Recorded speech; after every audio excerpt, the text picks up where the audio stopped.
കുട്ടികൾ പങ്കുവയ്ക്കുന്ന നന്മയുടെയും സ്നേഹത്തിൻ്റെയും ചില പാഠങ്ങളുണ്ട്.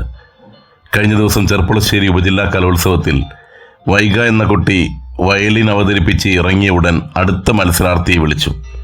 സ്റ്റേജിൽ കയറാൻ പോയ കുട്ടി തിരിച്ചു വന്ന് വയലിൻ പൊക്കി സ്ട്രിങ് പൊട്ടി എന്ന് പറയുന്നത് കേട്ടു.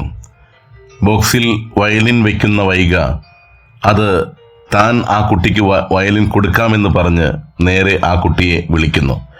മടിച്ചു നിന്ന കുട്ടിയോട് ധൈര്യമായി പോയി അവതരിപ്പിക്കൂ എന്ന് പറയുന്നു. നല്ല രീതിയിൽ അവതരിപ്പിച്ച ആ കുട്ടിക്ക് 1ാം സ്ഥാനം ലഭിച്ചു. 2ാം സ്ഥാനം വൈഗയ്ക്കും. അധ്യാപകരും കുട്ടിയും വൈഗയോട് നന്ദി പറയുകയും അവളെ ചേർത്ത് നിർത്തി ഫോട്ടോ എടുക്കുകയും ചെയ്തു. വൈഗ തൻ്റെ അച്ഛനോട് പറഞ്ഞ വാചകം ഏറെ ശ്രദ്ധേയമാണ്. 1ഉം 2ഉം സ്ഥാനം എൻ്റെ വയലിന് തന്നെ കിട്ടി അച്ഛ എന്ന് അവൾ പറഞ്ഞപ്പോൾ ചുറ്റും കൂടി നിന്നവരുടെ മനസ്സ് സന്തോഷം കൊണ്ട് നിറഞ്ഞു.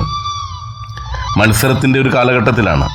രക്ഷിതാക്കളുടെയും കുട്ടികളുടെയും അധ്യാപകരുടെയും ഒക്കെ അമിതമായ വാശി കൊണ്ട് കലോത്സവ വേദികളൊക്കെ കലുഷിതമാകുമ്പോൾ ഇത്തരത്തിലുള്ള ചില അനുഭവങ്ങൾ വലിയ സന്ദേശമാണ് പകർന്നു നൽകുന്നത്. സാഹോദര്യത്തിൻ്റെ ഒരു വലിയ സന്ദേശം.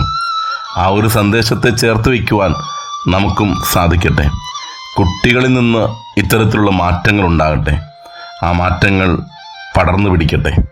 അങ്ങനെ വലിയ സാഹോദര്യത്തിൻ്റെയും സ്നേഹത്തിൻ്റെയും നന്മയുടെയും വെളിച്ചമുള്ള ഒരു സമൂഹമായി നമ്മുടെ സമൂഹവും മാറട്ടെ. നല്ലൊരു ദിനം കാത്തിരിക്കുന്നു. ആസ്വദിക്കാം. സ്നേഹാനുഭവങ്ങളാൽ സമ്പന്നമാകട്ടെ ഈ ദിനം. നേരുന്നു ശുഭദിനം.